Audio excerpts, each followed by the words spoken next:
Episode 4 में हमने देखा कि सिल्वी रेंसलेयर और मिस मिनट्स को एंड ऑफ टाइम में भेज देती है, जहां मिस मिनट्स रेंसलेयर को उसकी ही एक मेमोरी दिखाती है जिसमें ही हु रिमेन्स रेंसलेयर की मेमोरी को मिटा देता है। अब इसके बाद मिस मिनट्स और रेंसलेयर मिलकर टीवीए को कंट्रोल करने का प्लान बनाते हैं, जिसके लिए मिस मिनट्स जनरल डॉक्स और उसकी टीम को मार देती है क्योंकि उन्होंने उनका साथ नहीं दिया था, और एजेंट X5 अपनी लाइफ को वापस पाने के लिए इनके साथ मिल जाता है।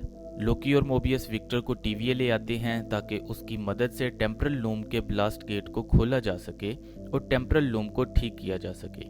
विक्टर और ऑरबॉस मिलकर उस डिवाइस को ठीक करते हैं जिसे टेम्परल लूम को ज्यादा ब्रांचेस हैंडल करने के लिए मॉडिफाई करना था, मगर मिस मिनट्स टीवीए के सारे सिस्टम को हैक करके कंट्रोल करती है और रेंसलियर विक्टर को पकड़ लेती है ताकि उससे वो डिवाइस ले सके। एपिसोड 4 में ही लोकी का फ्यूचर में जाने वाला सीन रिपीट होता है, जिसमें लोकी को प्रून करने वाला लोकी खुद ही होता है। ऑरबॉस सिस्टम रिबूट करता है, मिस मिनट्स के सिस्टम को बंद कर देता है और सिल्वी X5 को अपने काबू में करके रेंसलियर को प्रून कर देती है। इस सब के बाद ऑरबॉस विक्टर की मदद से ब्लास्ट गेट खोलने में कामयाब तो हो जाता है, मगर जैसे ही विक्टर टेम्परल लूम की तरफ जाता है, टेम्परल रेडिएशन की वजह से फौरन खाक बनकर उड़ जाता है और टेम्परल लूम ब्लास्ट हो जाती है। अब एपिसोड 5 सेम उसी जगह से स्टार्ट होती है जहां एपिसोड 4 खत्म हुई थी, लेकिन जब लोकी अपनी आंखें खोलता है, टेम्परल लूम अपनी जगह पर सही सलामत है, मगर वहां और कोई भी आदमी नहीं है। थोड़ा आगे जाते लोकी को पता चलता है कि उसकी टाइम स्लिपिंग वापस आ गई है और वो फिर से मुख्तलिफ टाइम में जंप करने लगता है और टीवीए में हर चीज थ्रेड्स या धागों में तब्दील होने लगती है, यानी उनकी रियलिटी खत्म होने लगती है। अब यहाँ 1962 कैलिफोर्निया की एक ब्रांच टाइमलाइन दिखाई जाती है जहाँ केसी कुछ लोगों के साथ एक कैद खाने से भाग रहा होता है। लोकी इस जगह आता है और केसी को बुलाता है, मगर केसी लोकी को नहीं जानता। कुछ टाइम के बाद लोकी वहां से मुख्तलिफ जगहों पर टाइम स्लिप करता है और 3 से 4 जगहों पर टाइम स्लिप करने के बाद लोकी 2012 न्यूयॉर्क की ब्रांच टाइमलाइन में आता है, जहां एजेंट B15 एक डॉक्टर है और एक पेशेंट से बात करती दिखाई जाती है। B15 के देखते ही लोकी वहां से फिर गायब हो जाता है और अब लोकी मोबियस के टाइमलाइन में आ जाता है, जहां मोबियस भी उसको नहीं पहचानता। कुछ बातों के बाद लोकी वहां से भी गायब हो जाता है और 1994 कैलिफोर्निया की एक ब्रांच टाइमलाइन में पहुंचता है। यहाँ ऑरबॉस को एक बुक स्टोर में दिखाया जाता है जो अपनी ही बुक्स स्टोर में रखकर खरीद रहा होता है। ऑरबॉस अपनी लैब में आता है जहां लोकी अचानक से उसके सामने आता है।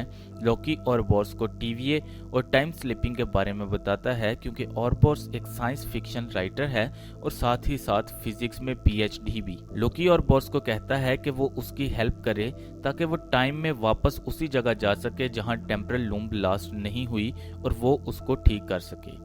ऑरबॉस उसको कहता है कि ऐसा करना नामुमकिन है, पर अगर वो अपनी टाइम स्लिपिंग को कंट्रोल कर ले तो शायद ऐसा हो सकता है। ऑरबॉस लोकी को कहता है कि उसकी टाइम स्लिपिंग रैंडम नहीं है क्योंकि वो हर बार उसी जगह जाता है जहां वो किसी को जानता है, और साथ ही साथ वो सिर्फ टाइम में ही नहीं बल्कि स्पेस में भी मूव कर रहा है क्योंकि वो मुख्तलिफ टाइम ब्रांचेस में स्लिप कर रहा है। ऑरबॉस के ख्याल से अगर लोकी उस वजह पर फोकस करे कि उसको क्यों उस जगह पर वापस जाना है तो शायद वो टाइम स्लिपिंग को कंट्रोल कर सके, मगर हर मुमकिन कोशिश के बाद भी लोकी टाइम स्लिप करने में नाकाम रहता है।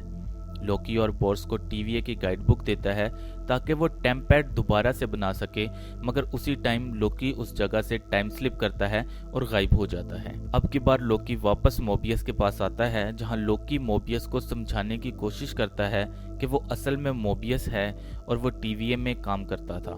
मोबियस लोकी की बातों से डरने लगता है और उसी दौरान वहां ऑरबॉस टाइम गेट से निकलता है। ऑरबॉस कहता है कि उससे ये टेम्पैड बनाने में 19 महीने लगे हैं और अभी भी वो इसको ठीक से समझने की कोशिश कर रहा है।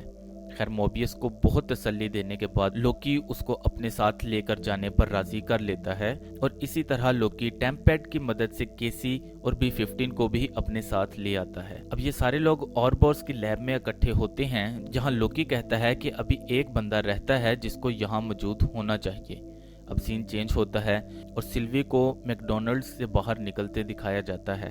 लोकी इस जगह आता है और सिल्वी को कहता है शायद वो उसको नहीं जानती, मगर सिल्वी लोकी को पहचान लेती है। कुछ बातों के बाद लोकी और सिल्वी एक बार में जाते हैं जहां सिल्वी कहती है कि अच्छा हुआ वो सब लोग वापस अपनी लाइफ में आ गए हैं जो हम हमेशा से चाहते थे।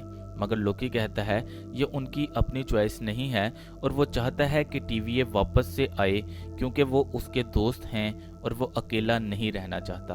मगर सिल्वी लोकी की मदद करने से इनकार कर देती है और लोकी को कहती है कि उसको अपनी स्टोरी खुद बनानी चाहिए। लोकी वहां से मायूस होकर वापस आ जाता है, पर वहां सिल्वी की ब्रांच की रियलिटी खत्म होने लगती है और सब कुछ थ्रेड्स में बदलने लगता है और सिल्वी ऑरबोर्स की लैब आ जाती है और बताती है कि ब्रांचेस खत्म हो रही हैं और सब खत्म हो जाएंगे।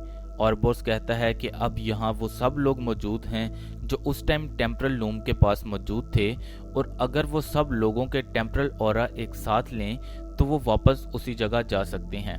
मगर जब ऑरबोर्स टेम्पैड लेने जाता है तो टेम्पैड वहां से गायब होता है। इस बहस के दौरान के टेम्पैड किसने चोरी किया केसी थ्रेड्स में बदलने लगता है और इसी तरह एक एक करके लोकी के अलावा सब लोगों की रियलिटी खत्म हो जाती है। मगर जब सिल्वी थ्रेड्स में बदलने लगती है तो लोकी टाइम स्लिप करता है और वो टाइम में कुछ देर पहले जहां सिल्वी थ्रेड्स में बदलने लगती है वहां पहुंचता है। लोकी फिर से ट्राई करता है तो इस बार लोकी टाइम में मजीद पीछे आ जाता है जहां सिल्वी ऑरबोर्स की लैब पहुंचती है। अब लोकी ऑरबोर्स को बताता है कि उसको पता चल गया है कि कैसे वो अपनी टाइम स्लिपिंग को कंट्रोल कर सकता है और वो इस कहानी को दोबारा से लिखेगा।